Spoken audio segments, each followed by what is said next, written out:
Hi friends, നമസ്കാരം. സഹകാരി rice പ്ലസിൻ്റെ ഇന്നത്തെ constitution ക്ലാസ്സിലേക്ക് ഏവർക്കും ഹൃദ്യമായ സ്വാഗതം. ജീവിതം ഒരു സൈക്കിൾ സവാരി പോലെയാണ് എന്ന് പറയാറുണ്ട്. ശരിയല്ലേ? എന്താ സൈക്കിൾ സവാരിയുടെ പ്രത്യേകത?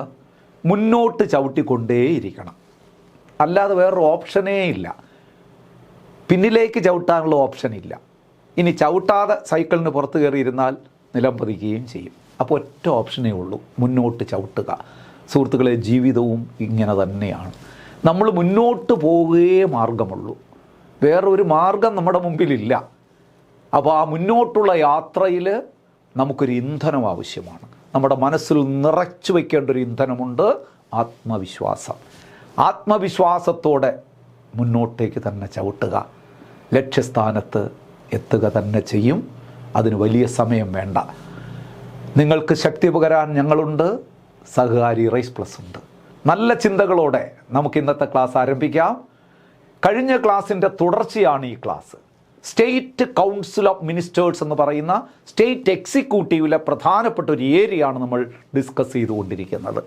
സ്റ്റേറ്റ് എക്സിക്യൂട്ടീവ് എന്ന് പറയുന്ന വിപുലമായൊരു ഏരിയയിൽ രണ്ട് ക്ലാസ്സുകൾ അല്ലെങ്കിൽ രണ്ട് പ്രധാനപ്പെട്ട ഭാഗങ്ങൾ നമ്മൾ മുൻപ് പഠിച്ചു കഴിഞ്ഞു. ഏതൊക്കെ?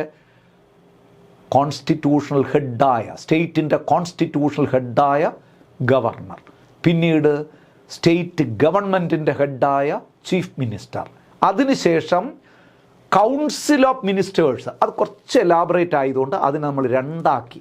അതിലെ ഒരു പാർട്ട് നമ്മൾ കഴിഞ്ഞ ക്ലാസ്സിൽ പഠിച്ചു, സെക്കൻഡ് പാർട്ട് ഇപ്പോൾ ആരംഭിക്കുകയാണ്. Responsibilities of council of ministers ആണ് ഈ ക്ലാസ്സിലെ നമ്മളെ തുടക്കം. നമ്മൾ കഴിഞ്ഞ ക്ലാസ്സിൽ പഠിച്ചത് ഓർമ്മയുണ്ടോ നിങ്ങൾക്ക്? അതായത് കൗൺസിൽ ഓഫ് മിനിസ്റ്റേഴ്സ് ആർട്ടിക്കിൾ 163 164 ഏറ്റവും കൂടുതൽ കാര്യങ്ങൾ പഠിച്ചത്, അല്ലേ? സംസ്ഥാന മന്ത്രിസഭയാണ് ഗവർണർക്ക് ഉപദേശങ്ങൾ നൽകേണ്ടത് എന്ന് പറഞ്ഞു 163. 164 കൗൺസിൽ ഓഫ് മിനിസ്റ്റേഴ്സിൻ്റെ അപ്പോയിൻമെൻറ്റ്, ടെന്യൂർ, അവരുടെ salaries and allowances, oath of office, ഇതെല്ലാം നമ്മളവിടെ ഡിസ്കസ് ചെയ്തു. ഇനി നോക്കൂ, ഇനി നമുക്ക് കുറച്ച് കാര്യങ്ങളും കൂടി കൗൺസിൽ ഓഫ് മിനിസ്റ്റേഴ്സുമായി ബന്ധപ്പെട്ട് പറയാനിരിക്കുന്നു. അത് ഇന്നത്തെ ക്ലാസ്സിൽ. അതാണ് ആദ്യം നമ്മൾ തുടങ്ങുന്നു, responsibility of ministers. Council of മിനിസ്റ്റേഴ്സിൻ്റെ ഉത്തരവാദിത്വം എന്താണ്? അത് കേൾക്കുമ്പോഴേ നിങ്ങൾക്കറിയാം, കളക്റ്റീവ് റെസ്പോൺസിബിലിറ്റിയാണ്, കൂട്ടുത്തരവാദിത്വമാണ്. സംസ്ഥാന മന്ത്രിസഭയിലെ മന്ത്രിമാരുടെ ഉത്തരവാദിത്വം എന്തെന്ന് ചോദിച്ചാൽ കളക്റ്റീവ് റെസ്പോൺസിബിലിറ്റി. അല്ലാതെ ഓരോരുത്തർക്കും പ്രത്യേകിച്ച് ഇൻഡിവിജ്വലായിട്ടുള്ള റെസ്പോൺസിബിലിറ്റി അല്ല ഉള്ളത്. ഒരു മന്ത്രിയുടെ പ്രവൃത്തി മന്ത്രിസഭയാകെ ബാധിക്കും. നന്മയും തിന്മയും എല്ലാവരും അനുഭവിക്കണം എന്നർത്ഥം മന്ത്രിസഭയിൽ. നോക്കൂ, collective responsibility, the fundamental principles underline the working of parliamentary system of government is principles of collective responsibility. Parliamentary system of ഗവൺമെൻറ്റിലെ അടിസ്ഥാനപരമായ ഒരു വസ്തുത ഇതാണ്, എല്ലാവർക്കും കൂട്ടുത്തരവാദിത്വമുണ്ടായിരിക്കും, കളക്റ്റീവ് റെസ്പോൺസിബിലിറ്റി. ആർട്ടിക്കിൾ 164 നമ്മൾ പഠിച്ചതാണ്. Clearly states that council of ministers is collectively responsible to legislative assembly. ഇതൊന്ന് ശ്രദ്ധിച്ച് പഠിക്കുക. Council of ministers is collectively responsible to whom? ആരോടാണ് കളക്റ്റീവ് റെസ്പോൺസിബിലിറ്റി ഉള്ളത്? Legislative assembly of the state. നമ്മൾ കഴിഞ്ഞ ആർട്ടിക്കിൾ 164 പഠിപ്പിച്ചപ്പോൾ ഞാൻ പറഞ്ഞതാണ്. This means that all ministers on joint responsibility to the state legislative assembly for all their acts of omission and commission. എന്തെങ്കിലും ഒമിഷനും കമ്മീഷനും എന്ന് പറഞ്ഞാൽ മനസ്സിലായല്ലോ. എന്തെങ്കിലും കാര്യങ്ങൾ ചെയ്യുന്നതോ ചെയ്യാതിരിക്കുകയോ ചെയ്യും, തെറ്റായി ചെയ്യുന്നതോ അല്ലെങ്കിൽ എന്തെങ്കിലും തെറ്റായി ചെയ്യുന്നതോ ഉത്തരവാദിത്തപ്പെട്ട കാര്യങ്ങൾ ചെയ്യാതിരിക്കുകയോ ചെയ്താൽ അത് തെറ്റായൊരു പ്രവണതയാണെന്ന് നിങ്ങൾക്കറിയാം. അതിന് എല്ലാവരും ഉത്തരവാദികളായിരിക്കും. ആരോട് ഉത്തരവാദിയായിരിക്കും? എവിടെയാണ് മറുപടി പറയേണ്ടത്? ലെജിസ്ലേറ്റീവ് അസംബ്ലിയിൽ. നിങ്ങൾ കണ്ടില്ലേ, അസംബ്ലി കൂടുമ്പോൾ മന്ത്രിമാരെ ഇട്ട് കൊടയുന്ന കണ്ടിട്ടില്ലേ? അസംബ്ലിയിലെ അംഗങ്ങൾ, പ്രതിപക്ഷ അംഗങ്ങൾ ഓരോ ചോദ്യങ്ങൾ ചോദിച്ച് അവരുടെ ഉത്തരവാദിത്വം അവരവിടെ പ്രകടിപ്പിച്ചേ മതിയാവൂ. നിയമസഭയോടാണ് കളക്റ്റീവ് റെസ്പോൺസിബിലിറ്റി ഉള്ളത്. They work as a team. കാരണം ഇതൊരു ടീമാണ്, ഒരാൾക്കും മാറി നിൽക്കാൻ പറ്റില്ല. They work as team. Council of ministers work as a team. നോക്കൂ ആ വാക്ക്, and swim or sink together. Swim or sink together. Swim എന്ന് പറഞ്ഞാൽ നീന്തുക, സിങ്ക് എന്ന് പറഞ്ഞാൽ മുങ്ങുക. നീന്താനും മുങ്ങാനും ഒരുമിച്ചായിരിക്കണം എന്ന് പറഞ്ഞാൽ നല്ല കാര്യമായാലും ചീത്ത കാര്യമായാലും കൂട്ടുത്തരവാദിത്വം ഉണ്ടായിരിക്കും ഒരു മന്ത്രിസഭയ്ക്ക്.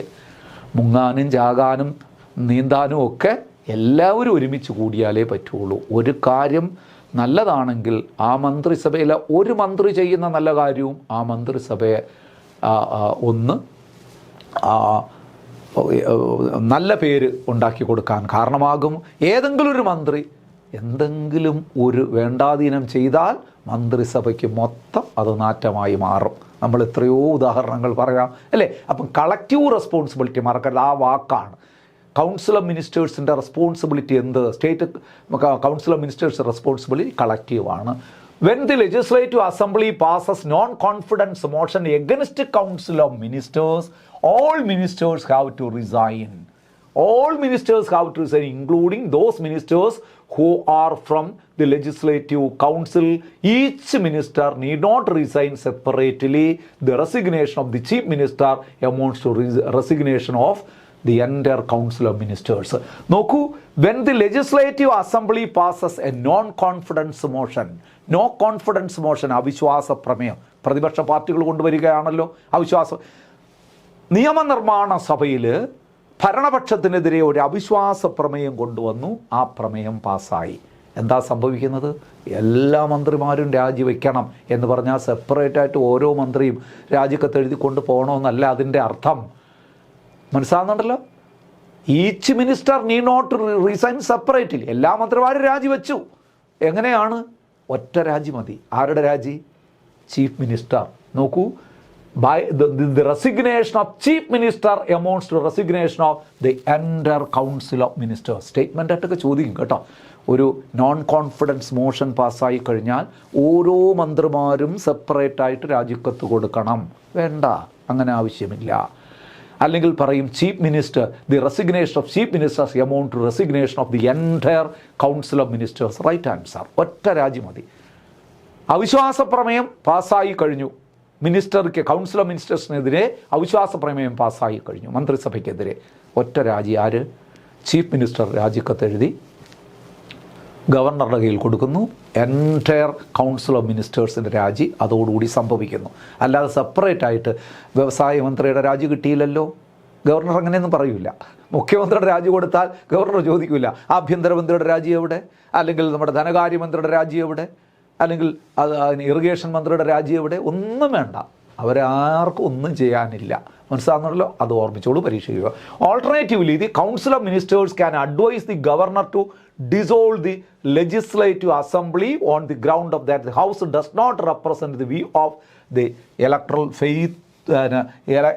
faithfully and to call for fresh election. എപ്പോഴെങ്കിലും കൗൺസിൽ ഓഫ് മിനിസ്റ്റേഴ്സ് തീരുമാനിക്കുകയാണ് മുന്നോട്ട് പോകാൻ കഴിയുന്നില്ല, നമ്മുടെ ജനങ്ങൾ കൊടുത്ത വാഗ്ദാനങ്ങളൊന്നും നിറവേറ്റി നമുക്ക് പ്രവർത്തിക്കാൻ പറ്റുന്നില്ല, ഇവിടെ വെച്ച് അവസാനിപ്പിക്കാമെന്ന് വിചാരിച്ചാൽ ഒറ്റ രാജിക്കത്ത് കൗൺസിൽ ഓഫ് മിനിസ്റ്റേഴ്സ് അവിടെ അവസാനിപ്പിക്കാം. ഫ്രഷ് ഇലക്ഷന് ആവശ്യപ്പെട്ടുകൊണ്ട് ഞങ്ങളിതാ രാജിവെക്കുന്നു, അടുത്ത ഒരു ഫ്രഷ് ഇലക്ഷൻ നടക്കട്ടെ എന്ന രീതിയിൽ രാജിവെച്ച് പോകാം. The governor may not oblige the council of ministers which has the lost of confidence of legislative assembly. ഒന്ന് ശ്രദ്ധിക്കണേ. നോക്കൂ, governor may not oblige the council of ministers which has lost confidence of the legislative assembly. ഒരു legislative അസംബ്ലിയിൽ മന്ത്രിസഭയുടെ വിശ്വാസം നഷ്ടപ്പെട്ട് നിൽക്കുകയാണ്, അവർ രാജിവെക്കാൻ പോവുകയാണ്. അങ്ങനെ വിശ്വാസം നഷ്ടപ്പെട്ട ഒരു മന്ത്രിസഭയുടെ അഡ്വൈസ് സ്വീകരിക്കാൻ ഗവർണർക്ക് എന്തെങ്കിലും ബാധ്യതയുണ്ടോ? ഗവർണർ മേ നോട്ട് ഒബ്ലൈസ്, അങ്ങനെ ഒരു ബാധ്യതയില്ല. The council of ministers which lost the confidence the legislative assembly. അസംബ്ലിയിൽ വിശ്വാസം നഷ്ടപ്പെട്ട് നിൽക്കുന്ന ഒരു ഗവൺമെൻറ്റിൻ്റെ ഒരു ഉപദേശവും സ്വീകരിക്കാനുള്ള ബാധ്യത ഗവർണർക്കില്ല. 163 പഠിച്ചത് അങ്ങനെ അല്ലായിരുന്നല്ലോ. മന്ത്രിസഭയുടെ അഡ്വൈസ്, മന്ത്രിസഭയുടെ എയ്ഡ് ഒക്കെ അനുസരിക്കാൻ ആര് ബാധ്യസ്ഥരാണ് എന്ന് നമ്മൾ പഠിച്ചു? ഗവർണർ. പക്ഷെ വിശ്വാസം നഷ്ടപ്പെട്ട് നിൽക്കുന്ന ഒരു സർക്കാരിൻ്റെ യാതൊരു ഉപദേശവും സ്വീകരിക്കാൻ ഗവർണർക്ക് ബാധ്യതയില്ല. ഒന്ന് ഓർത്തു വെച്ചോളൂ. അത് നോക്കാം. അടുത്തത്, the principle of collective responsibility also means that cabinet decision bind all cabinet ministers. ഒരു ക്യാബിനറ്റിൻ്റെ ഡിസിഷൻ എല്ലാ മന്ത്രിമാരെയും ബാധിക്കും. എല്ലാവരും നോക്കൂ, the principle of collective responsibility also means the cabinet decision bind all cabinet ministers. അത് ബൈൻഡാണ്, അത് ശരിക്കും എല്ലാവർക്കും ബാധകമാണ്. ആൻഡ് അതർ മിനിസ്റ്റർ, ഒരു മിനിസ്റ്ററുടെ ഒരു ക്യാബിനറ്റ് ഡിസിഷൻ എല്ലാ മന്ത്രിമാർക്കും ബാധകമാണ്. Even if the different in the cabinet meeting. Cabinet മീറ്റിൽ വ്യത്യസ്ത അഭിപ്രായമുണ്ട്. ഒരു മന്ത്രി പറയുന്നു ഞാൻ ഇതിനോട് യോജിക്കുന്നില്ല, ഒരു മന്ത്രി ഒരു ക്യാബിനറ്റ് തീരുമാനം എടുത്തപ്പോൾ ഒരു മന്ത്രി ശക്തമായി എതിർക്കണം, ഞാനിതിന് യോജിക്കുന്നില്ല. പക്ഷേ ബാക്കി എല്ലാവരും കൂടെ യോജിച്ച ക്യാബിനറ്റ് തീരുമാനമെടുത്താൽ ആ ഡിഫറൻ്റായിട്ട് ഒപ്പീനിയൻ പറഞ്ഞ ആളിനും ഈ തീരുമാനം ബാധകമാണ്, സമ്മതിച്ചേ മതിയാകും, അല്ലെങ്കിൽ രാജിവെച്ച് പോകണം, വേറെ മാർഗ്ഗമില്ല. മനസ്സിലാകുന്നുണ്ടല്ലോ? അപ്പോൾ ക്യാബിനറ്റിൽ ഡിഫറൻസ് ഒപ്പീനിയൻ ഉള്ളതൊക്കെ വേറെ വിഷയം. ക്യാബിനറ്റ് ഒരു തീരുമാനം എടുത്തു കഴിഞ്ഞാൽ it is the duty of every minister to stand by the cabinet decision and support them both within and outside the state legislature. മന്ത്രിസഭയ്ക്ക് അല്ലെങ്കിൽ നമ്മുടെ നിയമസഭയ്ക്ക് പുറത്തും അകത്തും അതിനെ സപ്പോർട്ട് ചെയ്യാൻ മന്ത്രിക്ക് ബാധ്യതയുണ്ട്. ഏതെങ്കിലും മന്ത്രിസഭ കൂടിയപ്പോൾ ഒരു മന്ത്രി പറയാണ് ഈ തീരുമാനം നല്ലതല്ല, ഞാനിതിനോട് വിയോജിക്കുന്നു, പക്ഷെ ബാക്കി മന്ത്രിമാരെല്ലാം കൂടെ പറയുന്നു അത് നല്ല തീരുമാനമാണ് എന്ന് പറഞ്ഞു കഴിഞ്ഞാൽ വിയോജിച്ച ആൾ ഈ തീരുമാനം എടുത്തു കഴിഞ്ഞാൽ ആ തീരുമാനത്തോടൊപ്പം നിൽക്കണം. സഭയിലും പുറത്തും ആ തീരുമാനത്തിന് വേണ്ടിയിട്ട് അദ്ദേഹവും വാദിക്കണം. അതാണ് ഈ ഒരു മന്ത്രിയുടെ ഉത്തരവാദിത്വം എന്ന് പറഞ്ഞത്. If any minister disagree with a cabinet decision, അല്ലെങ്കിലോ ഏതെങ്കിലും ഒരു മന്ത്രി ക്യാബിനറ്റ് ഡിസിഷനെ അനുകൂലിക്കുന്നില്ല, അതിൽ എതിരായി നിൽക്കുന്നു, and is not prepared to defend it. മന്ത്രിസഭയുടെ തീരുമാനത്തെ നിയമസഭയിലോ പൊതുജനങ്ങളുടെ ഇടയിലോ ഡിഫെൻഡ് ചെയ്യാൻ തയ്യാറാകുന്നില്ല, അയാളുടെ വിയോജനം അയാൾ തുറന്ന് എല്ലായിടത്തും പറയുന്നു, അത് ശരിയല്ലല്ലോ. അങ്ങനെ പറയുകയാണെങ്കിൽ ഹി മസ്റ്റ് റിസൈൻ. ഒറ്റ മാർഗ്ഗമേ ഉള്ളൂ, ആ മന്ത്രിക്ക് രാജിവെക്കുക എന്ന് നിവൃത്തിയുള്ളൂ. മന്ത്രിസഭ തീരുമാനമെടുക്കുന്ന സമയത്ത് അഭിപ്രായ വ്യത്യാസം പറയാം. ആ അഭിപ്രായ വ്യത്യാസം മാനിക്കാതെ ബാക്കിയുള്ള ഭൂരിപക്ഷം പേര് ചേർന്ന് തീരുമാനമെടുത്താൽ ആ തീരുമാനത്തോടൊപ്പം നിൽക്കണം, സഭയിൽ അകത്തും സഭയ്ക്ക് പുറത്തും. ഇനി അതിന് കഴിയാത്ത ഒരാളാണെങ്കിൽ ഹി മസ്റ്റ് റിസൈൻ. അതേ ഉള്ളൂ മാർഗം. ആ മന്ത്രിക്ക് അന്തസ്സായിട്ട് രാജിവെച്ച് പോകാം, ഈ തീരുമാനങ്ങളോട് യോജിക്കാൻ എനിക്ക് കഴിയുന്നില്ല, ഈ മന്ത്രിസഭയുടെ ഭാഗമാകാൻ ഞാൻ അല്ല, രാജിവെച്ച് പോകാം, അങ്ങനെ റിസൈൻ ചെയ്ത് പോകാം. Several ministers have resigned in the past owing to their difference with the cabinet. എത്രയോ മന്ത്രിമാർ അങ്ങനെ രാജിവെച്ച ചരിത്രം കേരള നിയമസഭയിൽ തന്നെ നമുക്ക് പറയാനുണ്ട്. യോജിക്കാതെ രാജിവെച്ച് പോകുന്ന എത്രയോ മന്ത്രിമാർ മുൻകാലങ്ങളിലൊക്കെ ഉണ്ടായിട്ട് അങ്ങനെ ആകാം. അല്ലാതെ മന്ത്രിസഭയ്ക്കകത്ത് നിന്നുകൊണ്ട് മന്ത്രിസഭയ്ക്കെതിരെ ഒരഭിപ്രായവും സഭയ്ക്കകത്തും പുറത്തും പറയാൻ പാടില്ല. ശ്രദ്ധിക്കണം. ഇനി ഇൻഡിവിജ്വൽ റെസ്പോൺസിബിലിറ്റി, നേരത്തെ കൂട്ടുത്തരവാദിത്തം നമ്മൾ പറഞ്ഞു, കളക്റ്റീവ്. ഇനി ഈ എന്തെങ്കിലും ഇൻഡിവിജ്വൽ റെസ്പോൺസിബിലിറ്റി ഉണ്ടോ? Article 164 also contains the principles of individual responsibility. It states that the ministers hold office during the pleasure of governor. ഗവർണറുടെ ആഗ്രഹം അനുസരിച്ച് ഒരു മന്ത്രിക്ക് തുടർന്ന് പോകാം.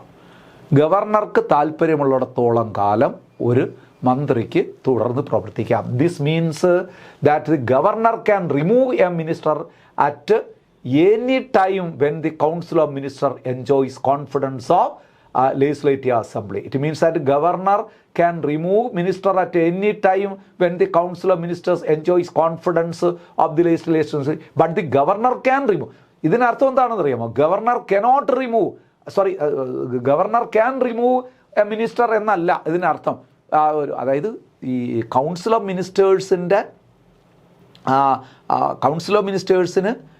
മിനിസ്റ്റേഴ്സിന് കോൺഫിഡൻസ് ഉള്ളിടത്തോളം കാലം ഒരു മന്ത്രിയെ അങ്ങനെ പുറത്താക്കാൻ ഗവർണർ കഴിയില്ല. പക്ഷേ എന്താ സംഭവിക്കുന്നത്? But the governor can remove a minister only on the advice of chief minister. ഇത് പരീക്ഷയ്ക്ക് ഒരുപാട് തവണ ചോദിച്ചിട്ടുണ്ട്. A minister can be removed by the governor only on dash on the advice of chief minister. Chief minister പറയും ഇന്ന ആളിനെ പുറത്താക്കുക. അല്ലാതെ ഗവർണർക്ക് അദ്ദേഹത്തിൻ്റെ ഡിസ്ക്രിപ്ഷണൽ പവർ ഉപയോഗിച്ചുകൊണ്ട് ഒരു മന്ത്രിയൊന്നും പുറത്താക്കാൻ പറ്റില്ല. മനസ്സിലാകുന്നല്ലോ. അങ്ങനെ ഗവർണറുടെ പ്ലഷർ അനുസരിച്ച് അദ്ദേഹത്തിന് പ്രവർത്തിക്കാമെന്ന് പറയുമ്പോൾ തന്നെ ഗവർണർക്ക്, അതിനർത്ഥം ഗവർണർക്ക് എപ്പോഴും വേണോ പുറത്താക്കാമെന്നുള്ളതല്ല. ഗവർണർ എപ്പോഴാണ് ഒരു മന്ത്രിയെ പുറത്താക്കുന്നത്? On the advice of chief minister, അല്ലെങ്കിൽ നമ്മുടെ മുഖ്യമന്ത്രിയുടെ തീരുമാനപ്രകാരം. In case of difference opinion or dissatisfaction with performance of minister, ഒരു മിനിസ്റ്ററുടെ പെർഫോമൻസിൽ മുഖ്യമന്ത്രിക്ക് താല്പര്യമില്ല. മനസ്സിലാകുന്നുണ്ടല്ലോ. ഇപ്പോൾ ഒരു കൃഷിമന്ത്രി, പിന്നെ ആ കൃഷിമന്ത്രി അത്ര പോരാ എന്ന് മുഖ്യമന്ത്രിക്ക് തോന്നിയാൽ മുഖ്യമന്ത്രി പറയാം, അല്ലെങ്കിൽ അവിടെ ഇരുന്ന് അദ്ദേഹം കാണിക്കുന്ന പ്രവർത്തനങ്ങളിൽ മുഖ്യമന്ത്രിക്ക് തൃപ്തനല്ല, ഇനി അദ്ദേഹത്തിന് വേറെ വകുപ്പ് മാറ്റിക്കൊടുത്തിട്ടും കാര്യമില്ല, അയാൾ ഇന്നെഫിഷ്യൻ്റാണ് എന്ന് പറഞ്ഞാൽ എന്ത് ചെയ്യാം എന്ന് പിന്നെ നമ്മുടെ മുഖ്യമന്ത്രിക്ക് തോന്നിയാൽ അദ്ദേഹം ആ മനുഷ്യനോട് പറയാം, ആ മന്ത്രിയോട് പറയാം രാജിവെക്കണമെന്ന് പറയാം. അപ്പോഴാ മന്ത്രി പറയണം എനിക്ക് രാജിവെക്കാൻ പറ്റില്ല എന്ന് പറഞ്ഞാൽ എന്താണ് ചെയ്യുന്നത്? മുഖ്യമന്ത്രി ഗവർണറോട് പറയും ഇന്ന ആളിനെ അങ്ങ് റിമൂവ് ചെയ്തേക്കാൻ പറയും. അത്രയേ ഉള്ളൂ, വേറെ വിഷയമൊന്നുമില്ല, തുടരാൻ പറ്റില്ല. അപ്പോൾ അതാണ് പറയുന്നത് chief minister can ask him. നോക്കൂ, in case difference of opinion or dissatisfaction with performance of minister, chief minister can ask him or her to resign or advice the governor to dismiss him or her. If the chief minister is not satisfied with the performance of a particular minister, then the chief minister advises him to resign, or otherwise he advises governor to remove such minister. ഒന്നുകിൽ ആ മിനിസ്റ്ററോട് രാജിവെക്കാൻ പറയും, അല്ലെങ്കിൽ ഗവർണറോട് അദ്ദേഹത്തെ പുറത്താക്കാൻ പറയും. By exercising this power chief minister can ensure the realisation of the rule of collective responsibility. Collective റെസ്പോൺസിബിലിറ്റിയുടെ ഭാഗമായിട്ടായിരിക്കണം എൻഷുർ. അതായത് എല്ലാവർക്കും ആ അഭിപ്രായം. ഗവർണർ, നമ്മുടെ ചീഫ് മിനിസ്റ്റർ ഒരാളെ മാറ്റുമ്പോൾ സ്വാഭാവികമായിട്ട് മന്ത്രിസഭാ അംഗങ്ങളുടെയൊക്കെ കൂടിയാലോചിച്ച് എല്ലാവരുടെയും ഒരു കളക്റ്റീവ് റെസ്പോൺസിബിലിറ്റി ഏറ്റെടുത്തുകൊണ്ട് അദ്ദേഹത്തെ ഒഴിവാക്കാവുന്നതാണ്. ഇനി നോ ലീഗൽ റെസ്പോൺസിബിലിറ്റി, ശ്രദ്ധിക്കുക, നിയമപരമായ ഏതെങ്കിലും ഒരു മന്ത്രിക്ക് പ്രത്യേകിച്ചൊരു നിയമപരമായ റെസ്പോൺസിബിലിറ്റി ഒന്നും ഭരണഘടന പറയുന്നില്ല. ആസ് അറ്റ് ദി സെൻറ്റർ, കേന്ദ്രത്തിൽ പോലെ തന്നെ, കേന്ദ്ര മന്ത്രിമാരുടെ പോലെ തന്നെ, there is no provision in the constitution for the system of legal responsibility of minister in the state. എന്തെങ്കിലും ഒരു പ്രത്യേക നിയമപരമായിട്ടുള്ള ഉത്തരവാദിത്വമൊന്നും ഒരു മന്ത്രിയുടെ മേലും പറയുന്നില്ല ഭരണഘടന.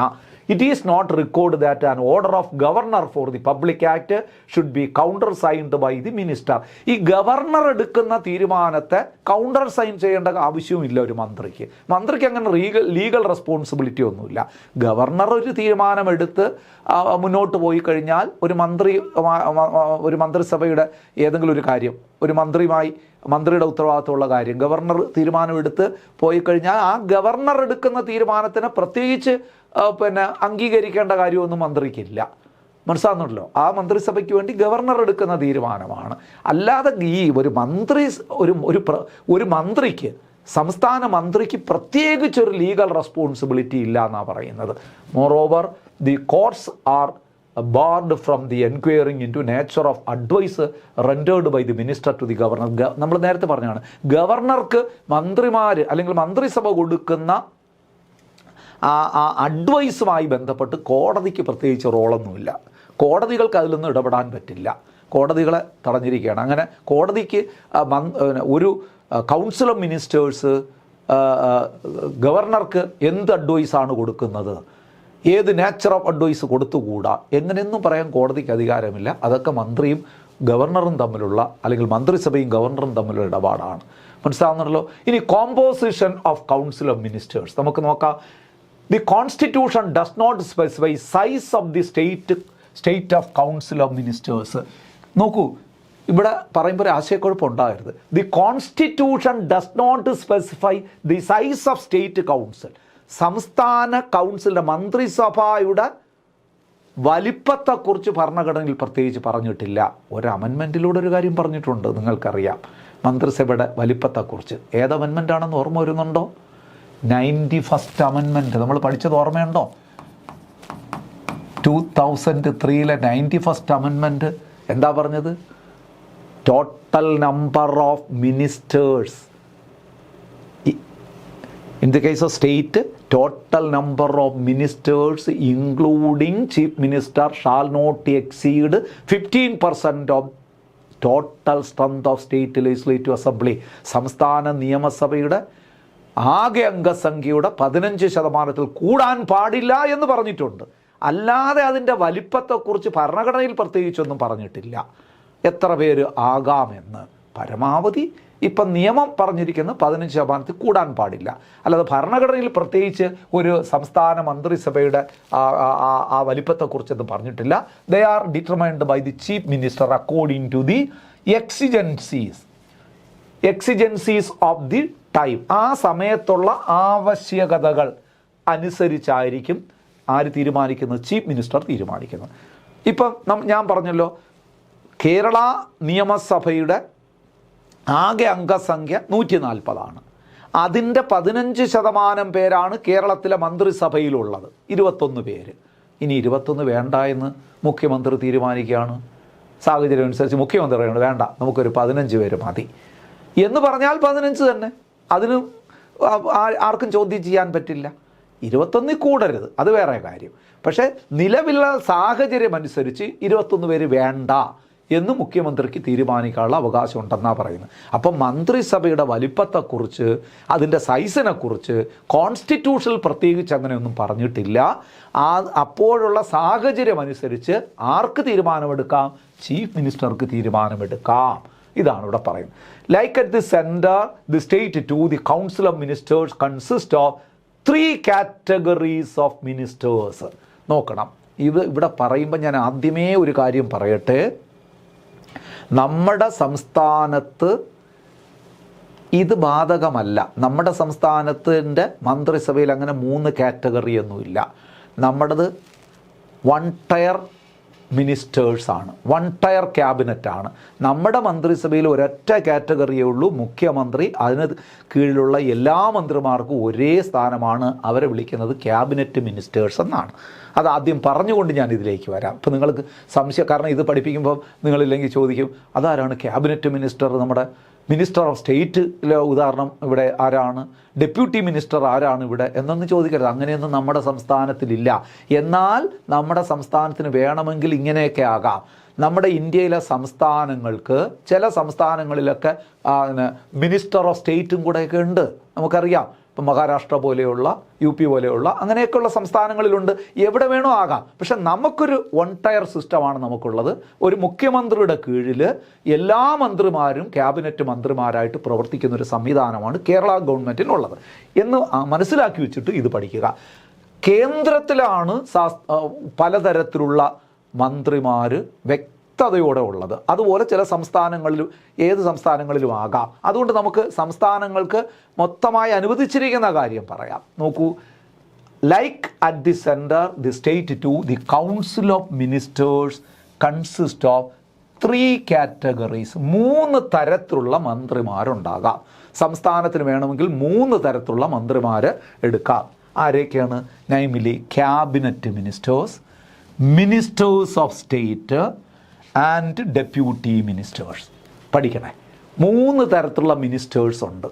നമ്മുടെ സെൻട്രൽ പോലെ തന്നെ സംസ്ഥാനങ്ങൾക്കും 3 തരത്തിലുള്ള മിനിസ്റ്റേഴ്സ് ഉണ്ട്. അപ്പോൾ അങ്ങനെയാണെങ്കിൽ കേരളത്തിലില്ലല്ലോ എന്നൊന്നും പറയരുത്. കേരളത്തിലില്ല, ഇങ്ങനെ ആണോയെന്ന് നിർബന്ധമൊന്നുമില്ല.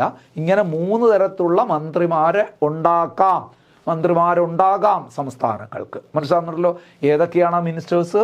ഒന്ന് ക്യാബിനറ്റ്, ആ ഇമ്പോർട്ടൻ്റ് അനുസരിച്ചാണ് പറഞ്ഞിരിക്കുന്നത്.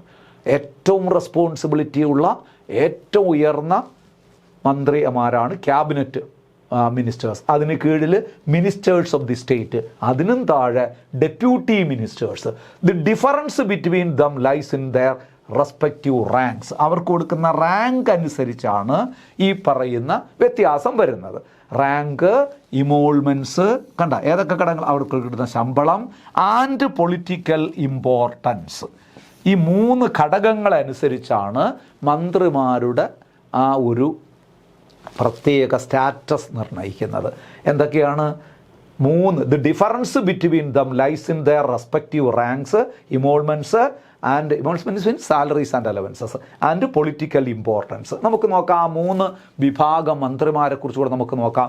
അതിനു മുമ്പ് at the top of all these ministers stands the chief minister, supreme governing authority in the state. ഇതൊരു ചോദ്യമാണ്. Who is the supreme governing authority in the state?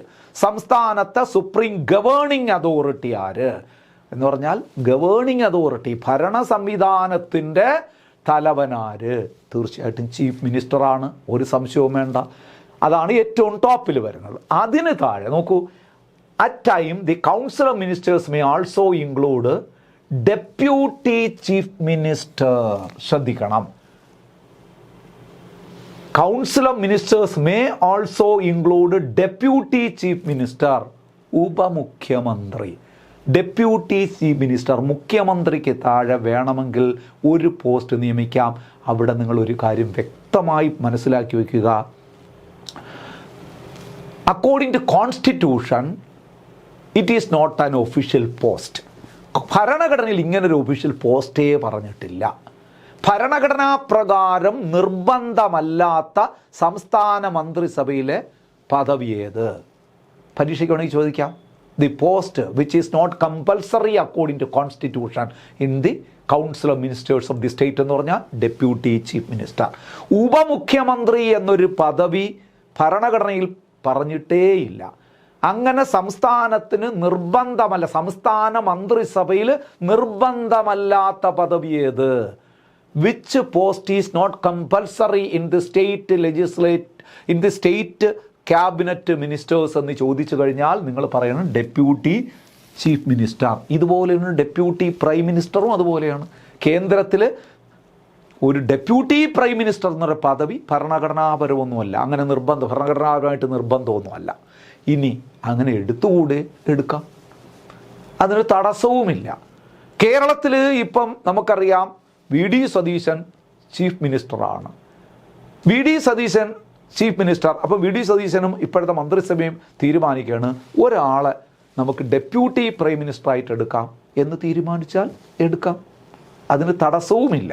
പക്ഷെ അത് നോട്ട് കമ്പൽസറി പോസ്റ്റ് അല്ല. അപ്പം ശരിക്കും മുഖ്യമന്ത്രിയാണ് ഏറ്റവും മുകളിലുള്ള ഗവേണിംഗ് അതോറിറ്റിയുടെ സുപ്രീം എന്ന് പറയുന്നത്. അതിന് കീഴിൽ വേണമെങ്കിൽ ഡെപ്യൂട്ടി ചീഫ് മിനിസ്റ്റർ ആകാം. The deputy chief minister are appointed mostly for local political reasons. കണ്ടോ, നോട്ട് കോൺസ്റ്റിറ്റ്യൂഷണൽ, ഭരണഘടനാപരമല്ല, because of the local political reason എന്ന് പറഞ്ഞാൽ ആ സ്ഥലത്തുള്ള രാഷ്ട്രീയപരമായിട്ടുള്ള കാരണങ്ങളാലാണ് ഡെപ്യൂട്ടി. ഞാൻ ഒറ്റ ഉദാഹരണം പറയാം. നമ്മുടെ കർണാടകത്തിൽ കഴിഞ്ഞ സംസ്ഥാന തെരഞ്ഞെടുപ്പ് നടന്നപ്പോൾ അവിടുത്തെ 2 പ്രമുഖ നേതാക്കന്മാരുണ്ടായിരുന്നു. തെരഞ്ഞെടുപ്പ് നടന്ന ഘട്ടത്തിൽ പലരും വിചാരിച്ചു ശിവകുമാറാണ് അവിടെ മുഖ്യമന്ത്രിയായി വരാൻ പോകുന്നത്. മനസ്സിലാകുന്നുണ്ടല്ലോ. എന്നാൽ നേരത്തെ ഉണ്ടായിരുന്ന ആൾ തന്നെയാണ് മുഖ്യമന്ത്രിയായിട്ട് വന്നത്. മനസ്സിലാകുന്നുണ്ടല്ലോ. ഇങ്ങനെ 2 പേര് തമ്മിൽ തർക്കമൊക്കെ വരുമ്പോഴാണ് അനുനയ ശ്രമമായിട്ട് ഒരാളെ ഉപമുഖ്യമന്ത്രി, ശിവകുമാറിനെ എന്താണ് ഉപമുഖ്യമന്ത്രിയായിട്ട് നിയമിച്ചു. മനസ്സിലാകുന്നുണ്ടല്ലോ. ഇപ്പം ഞാൻ പറയട്ടെ, ഇപ്പം കേരളത്തിൽ വി ഡി സതീശൻ മുഖ്യമന്ത്രിയായിട്ട് വരികയാണ്. അപ്പോൾ സ്വാഭാവികമായിട്ടും ഇവിടെ 2-3 പേര് തർക്കത്തിലുണ്ടായിരുന്നു, നിങ്ങൾക്കറിയാം. പക്ഷെ ആരുടെ കീഴിലും ഡെപ്യൂട്ടി ചീഫ് മിനിസ്റ്ററായിട്ട് പ്രവർത്തിക്കാൻ താല്പര്യം കാണിച്ചില്ല. അതുകൊണ്ടാണ് ഇവിടെ ഉപമുഖ്യമന്ത്രിയായി വരാത്തത്. കാരണം അവരെല്ലാവരും അങ്ങനെ നിൽക്കുന്ന ഒരു സ്റ്റാൻഡിൽ നിൽക്കുന്ന വ്യക്തികളാണ്. അതുകൊണ്ട് അവർ ഒരാൾക്ക് കീഴിൽ പ്രവർത്തിക്കാൻ തയ്യാറല്ല എന്നുള്ളത് കൊണ്ടാണ് ഇവിടെ വരാത്തത്. ഇനി ആരെങ്കിലും അങ്ങനെ നിർബന്ധം പിടിച്ചിരുന്നെങ്കിൽ അവരെ അനുനയിപ്പിക്കാൻ വേണ്ടിയിട്ട് ഈ പദവിയും കൊടുക്കും, അത്രയേ ഉള്ളൂ. ലോക്കലായിട്ടുള്ള പൊളിറ്റിക്കൽ, നമ്മൾ കർണാടകയിലെ ഞാൻ പറഞ്ഞ പോലെ ശിവകുമാറിനെ അനുനയിപ്പിച്ച് ഉപമുഖ്യമന്ത്രിയാക്കി സിദ്ധരാമയ്യ തന്നെയാണ് അവിടെ മുഖ്യമന്ത്രിയായി വന്നത്. അപ്പോൾ സിദ്ധരാമയ്യ മുഖ്യമന്ത്രിയായി, അതിന് കീഴിൽ ഉപമുഖ്യമന്ത്രിയായി ആരാണ് അടുത്തയാൾ വന്നു. അവിടെ തർക്കമുണ്ടായിരുന്ന ശിവകുമാറിനെ എന്ത് ചെയ്തു, ഉപമുഖ്യമന്ത്രിയായി പറഞ്ഞ് അവിടുത്തെ പൊളിറ്റിക്കൽ ആയിട്ടുള്ള ഒരു ഡിസ്പ്യൂട്ട് അവിടെ അങ്ങനെ അവസാനിക്കണം. അങ്ങനെയുള്ളൊക്കെ സാഹചര്യത്തിലാണ് ഇത് തന്നെയാണ് നമ്മുടെ കേന്ദ്രത്തിലും വരുന്നത്.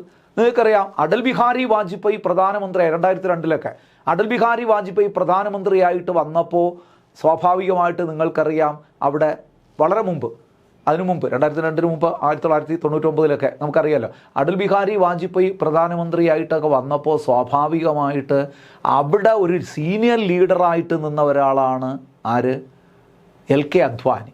അപ്പോൾ LK അദ്വാനിയെ ഒന്ന് അനുനയിപ്പിക്കാൻ വേണ്ടിയിട്ട് അദ്ദേഹത്തെ ഉപപ്രധാനമന്ത്രിയാക്കി മാറ്റി. അതുപോലെ തന്നെ ഇന്ദിരാഗാന്ധി പ്രധാനമന്ത്രിയായിരുന്നപ്പോൾ ആരെ ഉപപ്രധാനമന്ത്രിയാക്കി മാറ്റി, മൊറാർജി ദേശായി ഉപപ്രധാനമന്ത്രിയാക്കി മാറ്റി. നെഹ്റു ആദ്യമായിട്ട് മുഖ്യമന്ത്രിയായപ്പോൾ അതോടൊപ്പം നിന്ന ഒരാളാണ് സർദാർ വല്ലഭായ് പട്ടേൽ, അദ്ദേഹത്തെ ഉപപ്രധാനമന്ത്രിയാക്കി മാറ്റി. ഇങ്ങനെയുള്ള പൊളിറ്റിക്കൽ റീസൺ ആണ് ആ പദവികളിലേക്ക് നയിക്കുന്നത്. അതുപോലെ തന്നെ സംസ്ഥാനത്തിലും, അല്ലാതെ അത് ഭരണഘടനാപരമായിട്ട് ഒരാവശ്യമേ അല്ല. പരീക്ഷയ്ക്ക് ചോദിക്കും, സംസ്ഥാന മന്ത്രിസഭയിൽ ഭരണഘടനാ പദവി അല്ലാത്തത്, ഭരണഘടനാപരമായി നിർബന്ധമല്ലാത്ത പദവി എന്ന് ചോദിച്ചാൽ ഡെപ്യൂട്ടി പ്രൈം മിനിസ്റ്റർ. പോട്ടെ, ഞാൻ പറഞ്ഞതാണ്, അത്രയും ഓർമ്മ വെച്ചോളൂ. ക്യാബിനറ്റ് മിനിസ്റ്റേഴ്സ് ഇനി നമ്മൾ പറയാം. മുഖ്യമന്ത്രിയായി, ആവശ്യമെങ്കിൽ അതിന് കീഴിൽ ഡെപ്യൂട്ടി ചീഫ് മിനിസ്റ്ററായി. ഇനിയാണ് ക്യാബിനറ്റ് മിനിസ്റ്റേഴ്സ് എന്ന് പറയുന്നത്. 3 കാറ്റഗറിയിൽ ഒന്ന് cabinet minister, the senior most ministers. കണ്ട, ഈ 3 കാറ്റഗറിയിലെ ഏറ്റവും പ്രാധാന്യമുള്ള senior most ministers who head the important department of the state government like home, education, finance, agriculture and so fourth. നോക്കൂ നിങ്ങൾ, ഈ ഒരു സംസ്ഥാന മന്ത്രിസഭയിലെ പോർട്ട്ഫോളിയോ നിശ്ചയിക്കുമ്പോൾ, അതിൻ്റെ വകുപ്പുകൾ നിശ്ചയിക്കുമ്പോൾ ഏറ്റവും പ്രധാനപ്പെട്ട വകുപ്പുകളാണ് ആഭ്യന്തരം, വിദ്യാഭ്യാസം, പിന്നെ അതുപോലെ തന്നെ എന്താണ് ധനകാര്യം, കൃഷി തുടങ്ങിയ വകുപ്പുകൾ.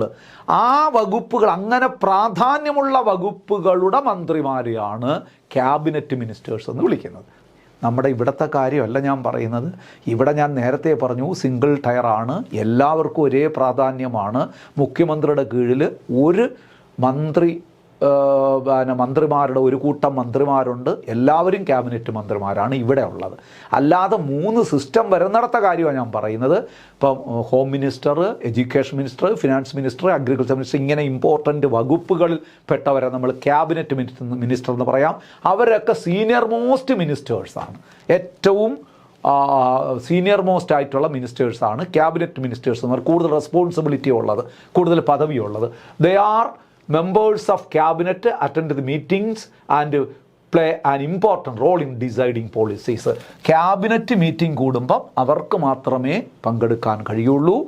ഈ ക്യാബിനറ്റ് ഇമ്പോർട്ടൻ്റ് ഡിസിഷൻ, പോളിസീസ് ഒക്കെ എടുക്കുന്നത് ക്യാബിനറ്റ് അംഗങ്ങളാണ്. their responsibilities extend over the entire gamut the state government. State ഗവൺമെൻറ്റിൻ്റെ സകല, എൻ്റർ ഗമൗട്ട് മീൻസ് സകല കാര്യങ്ങളിലും, ഒരു സ്റ്റേറ്റ് ഗവൺമെൻറ്റിൻ്റെ സകല കാര്യങ്ങളിലും തീരുമാനമെടുക്കാൻ അധികാരമുള്ള മിനിസ്റ്റേഴ്സാണ് ക്യാബിനറ്റ് മിനിസ്റ്റേഴ്സ് എന്ന് പറയും. അടുത്ത രണ്ടാമത്തെ ഘട്ടമാരാണ് മിനിസ്റ്റേഴ്സ് ഓഫ് സ്റ്റേറ്റ്, സംസ്ഥാനങ്ങളുടെ മിനിസ്റ്റേഴ്സ്, സംസ്ഥാനങ്ങളുടെ ചാർജുകൾ. ഇത് കേന്ദ്രത്തിലാണ് നമ്മൾ കൂടുതൽ അങ്ങനെ പറയുന്നത്. They can either be given independent charge of department or attached to the cabinet ministers. ഈ മിനിസ്റ്റേഴ്സ് ഓഫ് ദി സ്റ്റേറ്റിന് ചില ഡിപ്പാർട്ട്മെൻറ്റുകളുടെ സ്വതന്ത്ര ചുമതല കൊടുക്കും, അല്ലെങ്കിൽ ക്യാബിനറ്റ് മിനിസ്റ്റേഴ്സിൻ്റെ കൂടെ അറ്റാച്ച് ചെയ്തായിരിക്കും അവരുടെ പ്രവർത്തനങ്ങൾ വരുന്നത്. ഒന്നുകിൽ അവർക്ക് ഇൻഡിപെൻഡൻ്റ് ആയിട്ടുള്ള ചുമതല കൊടുക്കും, അല്ലെങ്കിൽ ഒരു ക്യാബിനറ്റ് മിനിസ്റ്ററുടെ തൊട്ട് കീഴിൽ വളരെ പ്രാധാന്യമുള്ളൊരു സ്ഥാനം കൊടുത്ത് അവരെ കൂടെ അക്കോമഡേറ്റ് ചെയ്യും. അതാണ് മിനിസ്റ്റർ ഓഫ് സ്റ്റേറ്റ്സ് എന്ന് പറയുന്നത്. However they are not members of cabinet. പക്ഷേ അവരൊരിക്കലും ക്യാബിനറ്റ് അംഗങ്ങളെന്ന് പറയാൻ പറ്റില്ല. ക്യാബിനറ്റ് അംഗങ്ങൾ നമ്മൾ നേരത്തെ പറഞ്ഞ സീനിയർ മോസ്റ്റ് ആയിട്ടുള്ള ആ ക്യാബിനറ്റ് മിനിസ്റ്റേഴ്സ് മാത്രമേ ക്യാബിനറ്റ് അംഗങ്ങളെന്ന് പറയാൻ പറ്റുള്ളൂ. And do not attend the cabinet meeting. ഇവർക്ക് മിനിസ്റ്റേഴ്സ് ഓഫ് സ്റ്റേറ്റിന് ഒരിക്കലും ക്യാബിനറ്റ് മീറ്റിങ്ങിൽ പങ്കെടുക്കാൻ പറ്റില്ല unless specially invited when something related to their department is considered by the cabinet. എന്നാൽ ക്യാബിനറ്റ് മീറ്റിംഗ് കൂടുമ്പോൾ ഈ മിനിസ്റ്റേഴ്സ് ഓഫ് ദി സ്റ്റേറ്റ് കൈകാര്യം ചെയ്യുന്ന ആ ഡിപ്പാർട്ട്മെൻറ്റിൻ്റെ എന്തെങ്കിലും വിഷയങ്ങൾ വരുമ്പോൾ ഇവരെ പ്രത്യേകിച്ച് ക്ഷണിക്കും ക്യാബിനറ്റ് മീറ്റിങ്ങിൽ പങ്കെടുക്കാൻ. അല്ലാതെ അവർക്ക് ക്യാബിനറ്റ് മീറ്റിങ്ങിൽ പങ്കെടുക്കാനുള്ള അധികാരമില്ല. ജസ്റ്റ് ഓർത്ത് വെച്ചോളൂ. അപ്പം അതിൻ്റെ ആ ഒരു കോമ്പോസിഷൻ ശ്രദ്ധിക്കുക. Top most chief minister, then അടുത്തത് deputy chief minister, may or may not, വേണമെങ്കിലും ആകാം അല്ലെങ്കിൽ വേണ്ട. അതിന് താഴെ cabinet minister, the senior most highly responsible ministers, they are attending cabinet മീറ്റിങ്ങിലൊക്കെ പങ്കെടുക്കും. അതിന് താഴെ മിനിസ്റ്റേഴ്സ് ഓഫ് ദി സ്റ്റേറ്റ് എന്ന് പറഞ്ഞാൽ they can either be independent charge of department or be attached to cabinet ministers. അവർക്കെന്താണ് ക്യാബിനറ്റ് മീറ്റിൽ പങ്കെടുക്കാൻ പറ്റില്ല. അവരുടെ ഡിപ്പാർട്ട്മെൻറ്റുമായി ബന്ധപ്പെട്ട വിഷയങ്ങൾ വരുമ്പോൾ ക്യാബിനറ്റിൽ പ്രത്യേക ക്ഷണിതാക്കളായി അവരെ ക്ഷണിക്കും. ക്ഷണിതാക്കളായിട്ട് അവരുണ്ടാകും. മനസ്സിലാകുന്നുണ്ടല്ലോ. ഇനി നമുക്ക് നോക്കാം അടുത്ത ആളാരാണ്? Deputy ministers. ഈ 3 വിഭാഗത്തിൽ ഏറ്റവും താഴെത്തട്ടിലുള്ളത്. അതാണ് the junior most tier. Senior most tier cabinet minister, junior most tier they are not given independent charge of ഡിപ്പാർട്ട്മെൻറ്റിൻ്റെ സ്വതന്ത്ര പദവിയൊന്നും അവർക്ക് നൽകില്ല. They are not given independent charge of department. They are attached to the cabinet ministers and assist them. Cabinet മിനിസ്റ്റേഴ്സിനോട് attach ചെയ്ത് അവരെ സഹായിക്കാനുള്ള ചുമതല മാത്രമേ ഉള്ളൂ ഇവർക്ക്. their administrative, political and parliamentary duties. Cabinet മന്ത്രിമാരുടെ ഇത്തരത്തിലുള്ള ഏരിയയിലുള്ള പ്രവർത്തനങ്ങളെ സഹായിക്കുന്നതിന് വേണ്ടിയിട്ടുള്ള ജോലി മാത്രം, അല്ലാതെ ഇൻഡിപെൻഡൻറ്റ് ഡിപ്പാർട്ട്മെൻറ്റ് ചാർജ് ഒന്നും ഇവർക്ക് ഉണ്ടായിരിക്കില്ല. They are not members of cabinet. സ്വാഭാവികമായിട്ട് അവർ ക്യാബിനറ്റ് മെമ്പേഴ്സ് അല്ല. And do not attend the cabinet meeting. ഇവർക്കും ക്യാബിനറ്റ് മീറ്റിങ്ങിൽ പങ്കെടുക്കാനുള്ള അധികാരം ഇല്ല. നോക്കൂ, ഒരു കാര്യം ശ്രദ്ധിക്കണം. ഇവിടെ ഒരു നോട്ട് ഇവിടെ കൊടുത്തിരിക്കുന്നത് നോക്കൂ. The term ministry or ministries is used only at the centre. കേന്ദ്ര ഗവൺമെൻറ്റിൻ്റെ കാര്യത്തിലാണ് നമ്മൾ മന്ത്രാലയം എന്ന വാക്കുപയോഗിക്കുന്നത്. മിനിസ്റ്ററീസ്, മന്ത്രാലയങ്ങൾ എന്ന വാക്കുപയോഗിക്കുന്നത് at the centre and not in the state. സംസ്ഥാനങ്ങളുടെ കാര്യത്തിൽ ശ്രദ്ധിക്കണേ, സംസ്ഥാനങ്ങളുടെ കാര്യത്തിൽ നമ്മൾ മിനിസ്റ്ററീസ് എന്നല്ല പറയുന്നത്. In other words the state government is divided into departments and not ministries. സംസ്ഥാനത്ത് നമ്മൾ പറയുന്നത് എന്താണ്? മന്ത്രാലയം എന്നല്ല പറയുന്നത്, പകരം വകുപ്പ് എന്നാണ് പറയുന്നത്. ധനകാര്യ വകുപ്പ്, ആഭ്യന്തര വകുപ്പ്, കൃഷി വകുപ്പ്, ജലസേചന വകുപ്പ്, കണ്ടോ?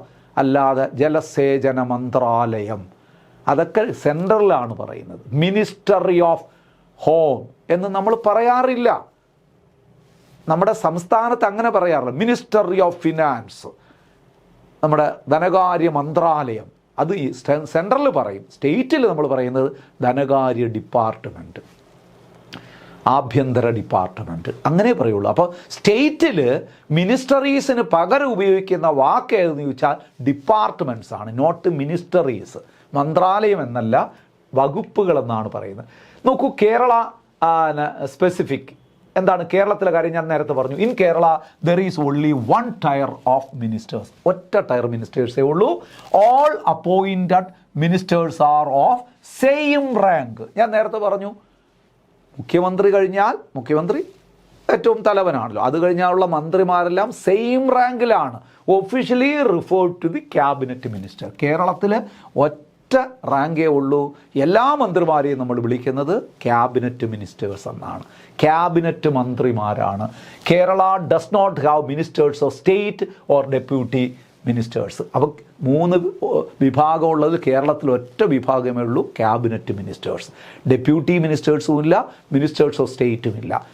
1 tier ministers, all are cabinet ministers. എല്ലാം ക്യാബിനറ്റ് മന്ത്രിമാരാണ് കേരളത്തിലുള്ളത്. ഒന്ന് ഓർത്ത് വെച്ചോളൂ. അപ്പോൾ ഇനി ക്യാബിനറ്റ് എന്താണെന്ന് നമുക്ക് നോക്കാം. A smaller body called the cabinet is the nucleus of the council of ministers. Council of മിനിസ്റ്റേഴ്സിൻ്റെ ഏറ്റവും പരമോന്നതമായ ഒരു സ്മോളർ ബോഡിയുടെ പേരാണ് ക്യാബിനറ്റ് എന്ന് പറയുന്നത്. It consist of only cabinet ministers. നമ്മൾ നേരത്തെ പറഞ്ഞ 3 ഘടകങ്ങളുള്ള സ്ഥലത്താണ്. ഇവിടെ നമ്മുടെ മിനിസ്റ്റേഴ്സ് എല്ലാം ക്യാബിനറ്റ് മിനിസ്റ്റേഴ്സ് ആണെന്ന് പറഞ്ഞു. എന്നാൽ നോക്കൂ, ക്യാബിനറ്റ് മന്ത്രിമാരടങ്ങുന്ന ശരിക്ക് ഒരു സംസ്ഥാനത്തിൻ്റെ മന്ത്രിസഭയിലെ ഒരു ന്യൂക്ലിയസ് ബോഡിയാണ് നമ്മൾ വിളിക്കുന്നത്. ന്യൂക്ലിയസ് ഓഫ് കൗൺസിൽ ഓഫ് മിനിസ്റ്റേഴ്സിനെയാണ് നമ്മൾ വിളിക്കുന്നത് cabinet. It is the real centre of authority in the state government. ഒരു സംസ്ഥാന ഗവൺമെൻറ്റിൻ്റെ ശരിക്കുള്ള റിയൽ സെൻറ്റർ ഓഫ് അതോറിറ്റിയാണ്, ഒരു കേന്ദ്ര അതോറിറ്റിയാണ് ക്യാബിനറ്റ് എന്ന് പറയുന്നത്. അത് ഒരു സംസ്ഥാനത്തിൻ്റെ ഏറ്റവും പരമോന്നതമായ ഭരണ സംവിധാനത്തിൻ്റെ പേരാണ് ക്യാബിനറ്റ് എന്ന് പറയുന്നത്. It performs the following. അപ്പോൾ ക്യാബിനറ്റിൻ്റെ പ്രധാനപ്പെട്ട റോൾസ് എന്താണ്? ഒരു ക്യാബിനറ്റിൻ്റെ പ്രധാനപ്പെട്ട പ്രവർത്തനങ്ങൾ മേഖലകൾ ഏതൊക്കെയാണ്?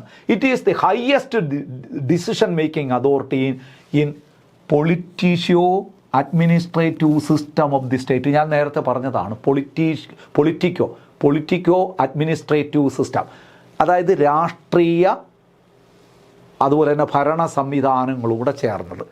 മന്ത്രിമാരും MLA മാരും ഒക്കെ ചേർന്ന പൊളിറ്റിക്കോ സിസ്റ്റവും ഉദ്യോഗസ്ഥ വൃന്ദം അടങ്ങുന്ന അഡ്മിനിസ്ട്രേറ്റീവ് സിസ്റ്റവും അടങ്ങുന്ന ആ ബോർഡിൻ്റെ നോക്കൂ, it is highest decision making authority in the politico administrative system of state. അങ്ങനെയുള്ള 2 സംവിധാനങ്ങളുടെയും ഏറ്റവും ഹയസ്റ്റ് ഡിസിഷൻ മേക്കിംഗ് ബോഡിയാണ് ക്യാബിനറ്റ്. ക്യാബിനറ്റ് കീഴിലാണ് ശരിക്കും പറഞ്ഞാൽ ഈ പൊളിറ്റിക്കോ എന്ന് പറഞ്ഞാൽ ശരിക്ക് നമ്മുടെ നയരൂപീകരണം നടത്തുന്ന വിഭാഗവും അത് നടപ്പിലാക്കുന്ന അഡ്മിനിസ്ട്രേറ്റീവ് വിഭാഗവും വരുന്നത്.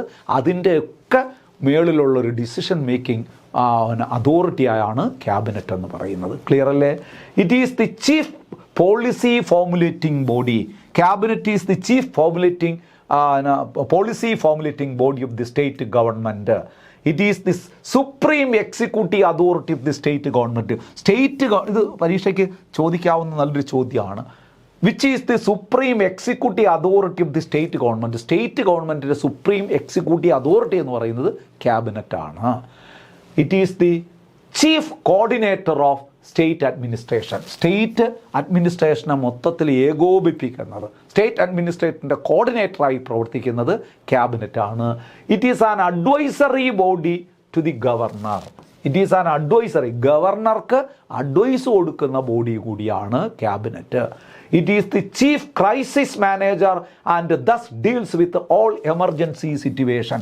അടിയന്തര ഘട്ടങ്ങളിൽ ഒരു ക്രൈസിസ് മാനേജറായി പ്രവർത്തിക്കേണ്ടുന്ന ബോഡിയാണ് ഏത്? ക്യാബിനറ്റ്. ഇപ്പോൾ ഒരു പ്രകൃതി ദുരന്തം തന്നെ വന്നു, ഉടനെ ക്യാബിനറ്റ് കൂടുന്നു, അടിയന്തരമായിട്ട് അവിടെ സ്വീകരിക്കേണ്ട നടപടികൾ ചർച്ച ചെയ്യുന്നു, വിവിധ വകുപ്പുകളുടെ പ്രവർത്തനങ്ങളെ ഏകോപിപ്പിക്കുന്നു. ഇതെല്ലാം ക്യാബിനറ്റിൻ്റെ പ്രവർത്തനമാണ്. ക്രൈസിസ് മാനേജറായി പ്രവർത്തിക്കുന്ന ആളാണ്, ബോഡിയാണ്. It deals with all major legislative and financial matters. എല്ലാ ഭരണപരമായിട്ടുള്ള സാമ്പത്തികപരമായിട്ടുള്ള എല്ലാ കാര്യങ്ങളും ഡീൽ ചെയ്യുന്നത് ക്യാബിനറ്റാണ്. It exercise control over higher appointment like constitutional authorities. വലിയ ഭരണഘടനാ സ്ഥാപനങ്ങളുടെ തലപ്പത്തുള്ള ആൾക്കാരെ നിയമിക്കുന്നത്. ആൻഡ് സീനിയർ സെക്രട്ടേറിയറ്റ് അഡ്മിനിസ്ട്രേറ്റേഴ്സ്, സീനിയറായിട്ടുള്ള സെക്രട്ടേറിയറ്റ് അഡ്മിനിസ്ട്രേറ്റേഴ്സിനെയൊക്കെ നിയമിക്കുന്നതും ആരാണ്? ക്യാബിനറ്റാണ്. മനസ്സിലാവുന്നുണ്ടല്ലോ? ഇനി ക്യാബിനറ്റിൻ്റെ പ്രധാനപ്പെട്ട ഉത്തരവാദിത്വങ്ങൾ ജസ്റ്റ് ഒന്ന് വായിച്ചു വിടുക, കാണാതെയൊന്നും പഠിക്കേണ്ട, വായിക്കുമ്പോൾ തന്നെ നിങ്ങൾക്ക് മനസ്സിലാവും. ഇനി ക്യാബിനറ്റ് കമ്മിറ്റിയെക്കുറിച്ച് പഠിക്കുക. അതായത് ക്യാബിനറ്റിൻ്റെ പ്രവർത്തനം പൂർണ്ണമാകുന്നത് വിവിധ കമ്മിറ്റികളിലൂടെയാണെന്ന് മനസ്സിലാക്കുക. അതായത് the cabinet works through various committees called cabinet committee.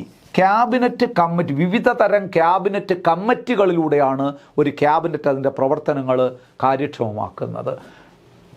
There are two types. രണ്ട് തരം ക്യാബിനറ്റ് കമ്മിറ്റികളുണ്ട്. Standing committee and ad hoc committee. Standing committee, the former are of permanent nature. Standing committee means a committee of permanent nature. തുടർച്ചയായി പ്രവർത്തിക്കുന്ന കമ്മിറ്റികളെയാണ് standing committee എന്ന് പറയും. Ad hoc committee, ad hoc എന്ന വാക്കിൻ്റെ അർത്ഥമേ നിങ്ങൾക്കറിയാം, അപ്പോയിൻറ്റഡ് ഫോർ സ്പെഷ്യൽ പർപ്പസ്, ഒരു പ്രത്യേക ഉദ്ദേശത്തിന് വേണ്ടി നിയമിക്കുന്ന കമ്മിറ്റിയാണ് അഡ്ഹോക്ക് കമ്മിറ്റി. ദി ഫോമർ എന്ന് പറഞ്ഞാൽ ഏതാണ്? Standing committee are of permanent nature and while the latter are the temporary nature. Ad hoc committee means a temporary committee. It dissolves on the completion of such objective. എന്ത് ലക്ഷ്യത്തോടെയാണോ ഒരു ad hoc കമ്മിറ്റിയെ നിയമിക്കുന്നത്, ആ ലക്ഷ്യം നിറവേറ്റുമ്പോൾ ആ കമ്മിറ്റി അവസാനിക്കും. മറ്റതങ്ങനെയല്ല, സ്റ്റാൻഡിംഗ് കമ്മിറ്റി തുടർച്ചയായി പ്രവർത്തിച്ചു കൊണ്ടേയിരിക്കും. പാർലമെൻ്ററി കമ്മിറ്റികളൊക്കെ പഠിച്ചപ്പോൾ നിങ്ങൾ പഠിച്ചതാണല്ലോ. ഇപ്പോൾ PSC public accounts committee standing കമ്മിറ്റിയാണ്, തുടർന്ന് പ്രവർത്തിച്ചു കൊണ്ടേയിരിക്കും. എന്നാൽ ജോയിൻറ്റ് പാർലമെൻറ്റ് കമ്മിറ്റി ഒരു അഡ്ഹോക്ക് കമ്മിറ്റിയാണ്. എന്തെങ്കിലും ഒരു ഉദ്ദേശത്തിന് വേണ്ടിയിട്ടാണ് നിലവിൽ വരുന്നത്, ആ ഉദ്ദേശം നടന്നു കഴിഞ്ഞാൽ ആ കമ്മിറ്റി അവസാനിക്കും. മനസ്സിലാണല്ലോ? അങ്ങനെ വിവിധ തരം കമ്മിറ്റികളുണ്ട്. They are set up by chief minister according to exigencies of the time and the requirement of the situation. ഈ കമ്മിറ്റികളൊക്കെ സെറ്റപ്പ് ചെയ്യുന്നത് ആ സമയത്തുള്ള ആവശ്യകത അനുസരിച്ച് ചീഫ് മിനിസ്റ്ററുടെ തീരുമാനത്തിൻ്റെ അടിസ്ഥാനത്തിലാണ്. ഹെൻസ് ദർ നമ്പർ, നോമൻക്ലേച്ചർ അതിൻ്റെ നയം, അതിൻ്റെ പേരുകൾ, അതിൻ്റെ നമ്പർ ആൻഡ് നയം and composition vary from time to time. ഒരു കമ്മിറ്റിയുടെ പേര്, അതിൻ്റെ എന്താ പറയുന്നത്, എത്ര നമ്പർ ഉണ്ടായിരിക്കണം, ഇതൊക്കെ സമയാസമയം വ്യത്യസ്തമായിരിക്കും. അതല്ല, അതിനൊരു നിശ്ചിതമായ ഒരു കണക്കൊന്നുമില്ല. ആവശ്യാനുസരണം they are not only sort out issues and formulate a proposal for the consideration of the cabinet but also take decisions. നോക്കൂ, however the cabinet can review their decision. ഒരു ക്യാബിനറ്റിൻ്റെ സുഗമമായ പ്രവർത്തനത്തിന് ആവശ്യമായിട്ടുള്ള തീരുമാനങ്ങൾ എടുക്കുന്നത് ക്യാബിനറ്റ് കമ്മിറ്റിയാണ്. ക്യാബിനറ്റ് കമ്മിറ്റിയുടെ തീരുമാനങ്ങളെ ഒന്ന് റിവൈവ് ചെയ്യും, ഒരു പുനഃപരിശോധന നടത്തുകയൊക്കെ ചെയ്യും. ഇത്രയും കാര്യങ്ങളാണ് ഇവിടെ നമുക്ക് പ്രധാനമായിട്ട് പഠിക്കാനുള്ളത്. ഇനി ഒരു കൺക്ലൂഷനായിട്ട് നമുക്ക് ഇത്രയും കൂടെ പറയാം. Articles relating to state council of ministers, പ്രധാനപ്പെട്ട ഒരു 4-5 ആർട്ടിക്കിൾ നിങ്ങളുടെ മനസ്സിലുണ്ടാകട്ടെ. നമ്മൾ പഠിച്ച കാര്യം ഒരു ചാർട്ട് പോലെ ഇവിടെ കൊടുത്തിട്ടുണ്ട്. എന്തൊക്കെ സബ്ജക്റ്റ് മാറ്ററാണ് ഈ ആർട്ടിക്കിളിൽ വരുന്നത്. ആർട്ടിക്കിൾ 163 എന്താണ് നിങ്ങൾക്കറിയാം? Council of ministers aid to and advise the governor. ഗവർണർക്ക് ഉപദേശങ്ങൾ നൽകണം കൗൺസിൽ ഓഫ് മിനിസ്റ്റേഴ്സ് എന്ന് പറയുന്നതല്ലേ ആർട്ടിക്കിൾ 163. 164 ഒരുപാട് കാര്യം, other provisions as to minister, എന്താ ഒരുപാട് കാര്യങ്ങൾ പറഞ്ഞു. Appointment, tenure, oath of office ഒക്കെ ഒരുപാട് കാര്യങ്ങൾ. അതെല്ലാം വരുന്നത് 164, 166 conduct of business of government of the state. അതായത് സ്റ്റേറ്റ് ഗവൺമെൻറ്റിൻ്റെ ശരിക്കുള്ള പ്രവർത്തനങ്ങൾ എന്തൊക്കെയായിരിക്കണം, അതിൻ്റെ ബിസിനസ് എന്തൊക്കെയായിരിക്കണം എന്ന് പറയുന്നതാണ് 166. 167 duties of chief minister as respect furnishing of information to the governor. അതായത് ഗവർണർക്ക് കാലാകാലങ്ങളിൽ സമയാസമയങ്ങളിൽ വിവരങ്ങൾ എത്തിക്കുക എന്ന ചീഫ് മിനിസ്റ്ററിൻ്റെ ഡ്യൂട്ടിയെക്കുറിച്ച് പറയുന്നു 167. 177 rights of ministers as respect to house, സഭയുമായി ബന്ധപ്പെട്ട മന്ത്രിമാരുടെ അവകാശങ്ങൾ. ഏത് സഭയിലും പങ്കെടുക്കാം, അവിടെ കാര്യങ്ങൾ പറയാം, അങ്ങനെയൊക്കെയുള്ള സഭയിൽ പങ്കെടുക്കാനുള്ള മന്ത്രിമാരുടെ അവകാശങ്ങളാണ് 177 പറഞ്ഞിരിക്കുന്നത്. ഈ ആർട്ടിക്കിളുകളൊക്കെ നമ്മൾ വിശദമായി പഠിച്ചതാണ്, ഒന്ന് ഓർക്കാൻ വേണ്ടിയിട്ട് ചെറുതായിട്ട് ഇവിടെ കൊടുത്തിട്ടുണ്ട് എന്നതേ ഉള്ളൂ. അപ്പോൾ സുഹൃത്തുക്കളെ, നമ്മുടെ കൗൺസിൽ ഓഫ് മിനിസ്റ്റേഴ്സ് എന്ന് പറയുന്ന അതിവിശാലമായ ഒരു ടോപ്പിക്ക് 2 ക്ലാസ്സുകളിലൂടെ ഇവിടെ അവസാനിച്ചിരിക്കുന്നു. നന്നായി പഠിക്കുക. ഇനി ഇതിൻ്റെ പ്രീവിയസ് ചോദ്യങ്ങളും അതുപോലെ തന്നെ മോഡൽ ചോദ്യങ്ങളും ആയിട്ട് ഒരു സെഷൻ കൂടി അവശേഷിക്കുന്നു ഈ ടോപ്പിക്കുമായി ബന്ധപ്പെട്ട്. അത് ഉടനെ തന്നെ ഉണ്ടായിരിക്കും. ക്ലാസ് കണ്ടുകൂടുന്ന എല്ലാവർക്കും നന്ദി അറിയിക്കുന്നു. Thank you so much. Good bye.